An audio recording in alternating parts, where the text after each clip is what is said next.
I don't do this very often. In fact, I don't know if I've ever done it before. But if for whatever reason you haven't watched yesterday's episode, you need to go back and watch that one before you watch this. It was like no game of Football Manager I have ever played before. You've got to go and see it.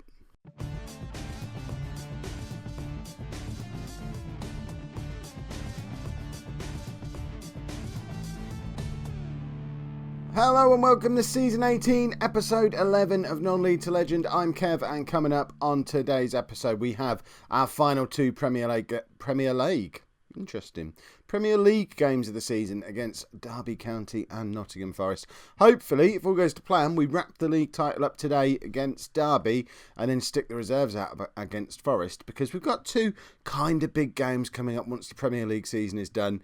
FA Cup final against our biggest rivals during our time at City, Chelsea, and then in June, inexplicably, we have the Champions League final against Paris Saint-Germain. On top of all that as well, with England, not long after, where are we? Literally 4 days after the Champions League final, we then have the semi-final of the International League against Italy. You know, we could win something with England this year as well, which would be rather pleasant. But I am very much hoping we can go out from Man City with a bang. I'm still really in two minds about what happens if we don't win the Champions League. Part of me thinks we've got to win the Champions League. I can't leave City before I win the Champions League. And then the other part of me thinks, but you're never going to have an episode quite like yesterday's. You've hit a peak with City now. It's time to move on.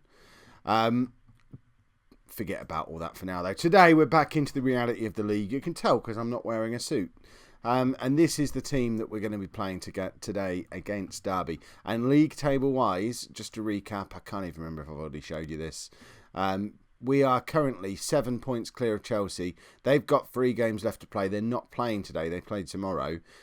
But if we win, we go 10 points clear. They can't catch us. So a win today does guarantee that we win the league, and there's nothing they can do about it. So the team that we're putting out there today: Donnarumma in goal, Dolezal, Murat, Semenov and Osborne at the back, Jans and Gomez in midfield, Albalsamo, Tigana and Ayrton behind Xavier Zing up front. The hero of Munich, Umputu, did pick up a knock in that game and he's not available. He's going to be out for a week or so. João Roberto managed to make it through an hour, not even that, half an hour of that game, but his injury hasn't got any better, so he's going to be sat on the bench today again. Massimo Diawaya, he's almost recovered from his damaged cruciate ligaments. It'll be a bit of a shame that we didn't get to see more of him if I do end up leaving City at the end of the season, but hopefully he'll start to establish himself in the England team and I'll see a bit more of him that way. Never really got to see the best of him in a City shirt, which is a bit of a shame. So I'm already saying my goodbyes. We haven't won the Champions League yet. We haven't even won the Premier League yet. We need to go and do that now. Let's get into this game. Yes, I know Tigana's lacking match fitness, but Boma's played every game for like the last month while Tigana and Gilberto have been injured. And I just need to give him a little bit of a break. He's a young lad in his first season in the Premier League, first full season anyway. We can't expect him to play every single game. And when he's just been involved in a massive fixture like the one against Bayern Munich, which he was a little bit of a spectator in, that's why we ended up playing Umputu in the middle where he grabbed his goal from, because Boma wasn't having the best of games. It was all a bit much for the young lad. But Tigana comes back in today, and hopefully we'll have both Tigana and Gilberto fit for the 2 big cup finals coming up. Why are we not winning this football match yet? I mean, really, a draw is probably enough, but we'd like a win anyway. Cross comes in for Osborne, doesn't really go there. Dolezal puts it in again, nothing. Ayrton now. Can we just get it on the end of a cross? Right, Dolezal with the chance again to Gomez, Jans. Osborne's going to whip across in and we're going to score. He doesn't. He finds Ayrton and we don't score. And then Ayrton finds Tigana and we still don't score. This is troubling. It's weird potentially being able to win the league on a day when no one else is playing as well, because we've not even got the other scores to watch. We don't really care what's going on in the other games. Usually in this situation we're distracted by what's going on elsewhere, but it's just a case of if we beat Derby we win the league. It's all a bit weird. Dolezal, cross comes in and Ayrton's put us 1-0 up. Oh, blow the final whistle now, give us the trophy. Where is it? Is the trophy even here? Do they present you with the trophy away from home? Or are they already moving it up to Manchester? Well, moving it out of our trophy cabinet and into a different place where you keep trophies, ready for the Forest game at the weekend, where we will be presented with it. Even if we lose today, we're going to at least beat Forest. And we are going to win the league this year. 3 seasons on the trot. Still not a legend, though. Still not even an icon. Only favoured personnel. I'm not even as good as Jurgen Klopp at the moment, apparently. Who, to be fair, did win the Champions League twice. So, probably let him have that one. Semenov's just made it 2-0. And Semenov has not just made it 2-0. A dubious offside, if ever there was one. Right, Tigana struggling a little bit. I think he's had his half. Let's get him off. Get Boma back in. There you go. You've had your rest, lad. Get back in. Tigana's not fit yet, so you can come back on. You've served your penance for not playing very well against Bayern Munich. Obviously, it was written in the stars that you had to have a dodgy game so that Umputu could have a rare go at the central midfield spot. So it all happened for a reason. But either way, you're back on now. Do something magical. We don't want to risk defeat in this game. I'm going to bring Pep Verelst on in a minute. He's really just not really been involved at all this season, which is a bit... I had very high hopes for him. That Zing, hold on. Very high hopes for him last year when he sort of burst onto the scene as a young 20-year-old and had quite a good season. Scored 8 goals from 7 starts in the Premier League. Not bad at all. This season, not managed to get a start yet. He's been injured most of the year and has not yet got a Premier League goal. It feels like his career sort of had the brakes slammed on at the age of just 21. So if we do win today, he'll probably get a game next week against Forest, just to save João Roberto and Zing for the cup finals. Right, let's get Jans off as well. We'll bring Lewis Bradford on. Sorry, Koulibaly, we're going to bring Bradford on just because I'm running out of opportunities to give him a game, and we all know he's where it all began. He needs to be involved in the culmination. He was there. He's the reason I'm not still slumming it down in League 2. So he needs to be involved in, hopefully, sealing another Premier League. And there you go. We've done it. We should, if I can do maths, we should get the notifications now, just to double check. I might be a little premature. Oh, hang about. Domination. What's that achievement for? Can I click on that? I can't see what that is. I got a Steam achievement anyway, I assume, for winning the Premier League 3 years in a row, maybe. That can only be what that is for. We did the... apparently... Hang about. Oh, no, that doesn't include this year. I was going to say, I'm sure we've won it 3 times in a row to match Chelsea's previous feat of winning it 3 years in a row. There you go. We've officially established ourselves as the dominant force in English football. Hey, forget press conferences. What's all this then? Kevin Chapman has at last confirmed that he is capable of matching the best managers ever to have managed in England. The talented manager's success with Manchester City has propelled himself into the England Hall of Fame, and, judging by his recent successes, Chapman could be set to hit even greater heights. See, I'm a good reader. Where am I then? I'm the 8th best manager ever to manage. Wow, okay. With potentially an FA Cup and a Champions League to throw onto that, I could be top 5. I can't retire this manager. But that being said, look how many points Mourinho and then Ferguson have got. There's no way I'm topping the stupid thing, is there? But there you go, a Hall of Fame spot. Anything else exciting before we go and play another game? No? Let's go and play another game then. Right. Fingers crossed. That's not fingers crossed. Fingers crossed. My final Premier League game in charge of Manchester City. I think I've decided, unless we win the Champions League, I'm staying there. So we might do another year yet. Who knows? It's a sentimental one though, just in case. Well, I say the only sentimental one really is Bradford. I want to have. Oh, he's got to be in the team when the trophy gets presented. I know he's barely played for us this season, and he's about 60 years old now. But just so important. So very important. I'm also giving Jeppe Christensen an opportunity down the right-hand side. He's on the transfer list. He wants to leave. It's a bit of a shame it didn't really work out for him. I wish it had. But he's just the victim of being at the club at the same time as Ayrton and then Tigana coming in. And then Pep Verelst gets a go up front. We mentioned him in the last match. I would like to see him get a Premier League goal before the season ends. And then Danny Lamb. Is this his first or his second Premier League start in goal? Still played more games for England than he has for Man City. So, well, that's not entirely fair. He's played 11 games across the different cup competitions this season, but more games for England than he has Premier League games. So, let's get into the match. And Ricky Simpson's playing at the back as well. Forgot about him. What fresh hell is this? Why is Yusuf playing for Nottingham Forest? How has that happened? Why would he leave Ipswich? Did I sell him? No. Why? Why would they sell him to Liverpool and not make a profit on him? Look at those average ratings. He was a superstar. He's clearly a Chapman man, because look at those ratings while I'm there playing him in a role that suits him. I leave, goes to Liverpool. They sell him for next to nothing to Forest, and once again, well, Yusuf, I better be on your preferred folk list. You son of a... Take it all back. Right, let's get into the game. He'll probably score a hat-trick now. I clicked on him.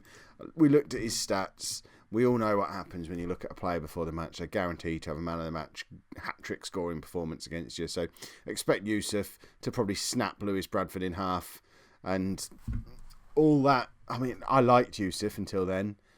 Not happy at all. Why am I not on his favoured personnel? He'd be on my favoured personnel.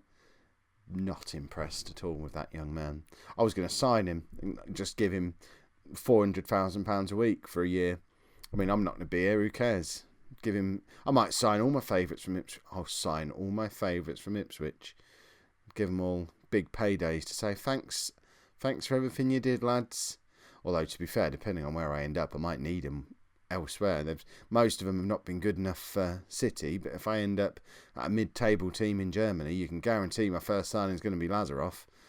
And there'll be a few others following along as well. Arendt, for example. Oh, Verelst, about 4 attempts there.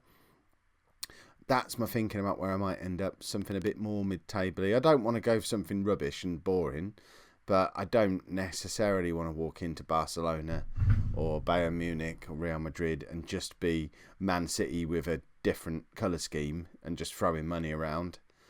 Although, I did notice on my manager profile, my adaptability, I think, is 2. And I understand adaptability is the thing that dictates how well you do in other countries. I've never really managed abroad, apart from about 6 years ago. I did 7 seasons in Switzerland, as you do, and never finished above mid-table.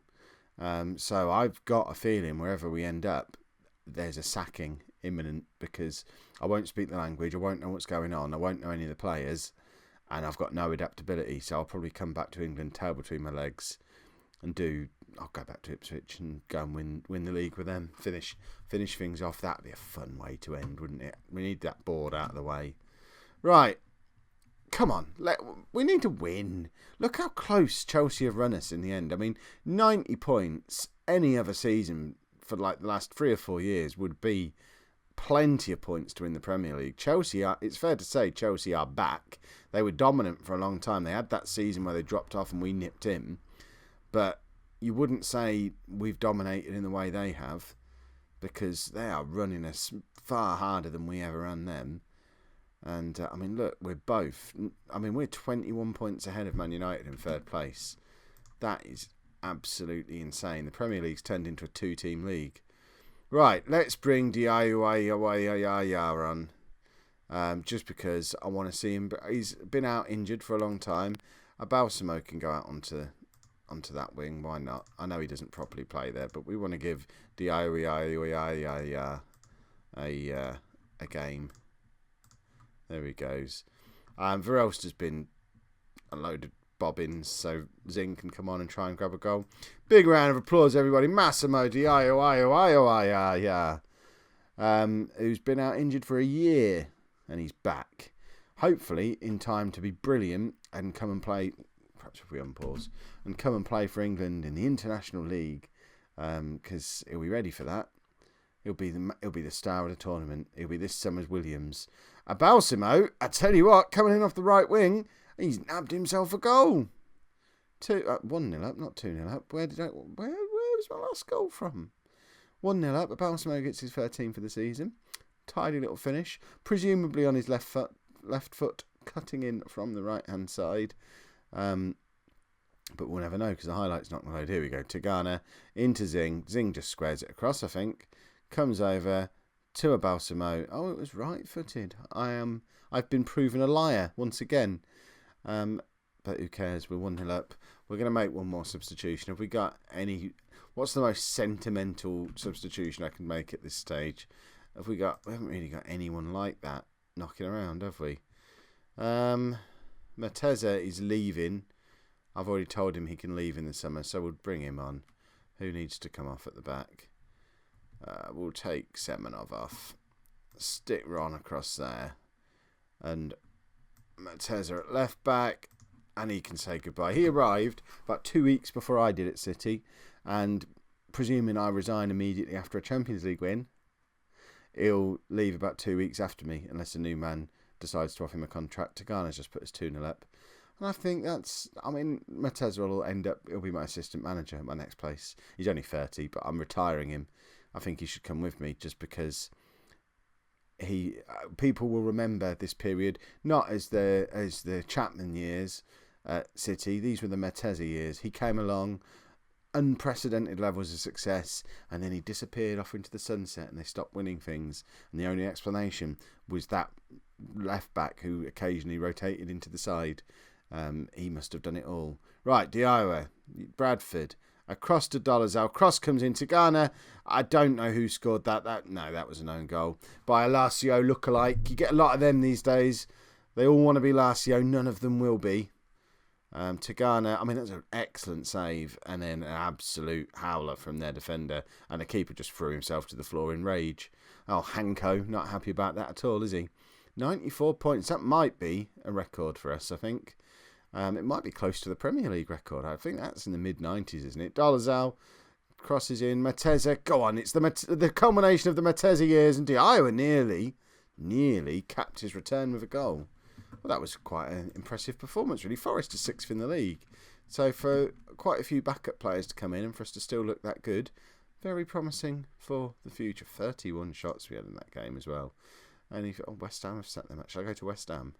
I won't go to West Ham, don't worry. Right, so the plan. 2 cup finals. Not going to do them both in the same episode. We need to treat a cup final properly. So tomorrow we're going to have the biggest rivals we've had during our time at Man City. We couldn't really hope for a better domestic send-off than an FA Cup final against Chelsea. If they beat us, that just shows that the last 3 years have meant nothing. Nothing has changed since I arrived and Chelsea were dominant. And then the day after, the Champions League final against Paris Saint-Germain. And that's scary. Who have they got in their team? Is there any... I feel like we've sold players to them at various points. Van Inzerelen. A Man City legend who I just didn't like. He's still only 30. He's going to be the man of the match, isn't he? Look how good he's been for them since he arrived. Didn't do that for me, did he, the swine? Interesting. Well, that's for tomorrow and the next day anyway. If you enjoyed today's episode, make sure you pop a like on there for me. Subscribe to the channel if you want to see Cup final weekend. Starts on a Friday? Cup final Friday and Saturday. Trademarking that, yeah? And thank you very much for watching.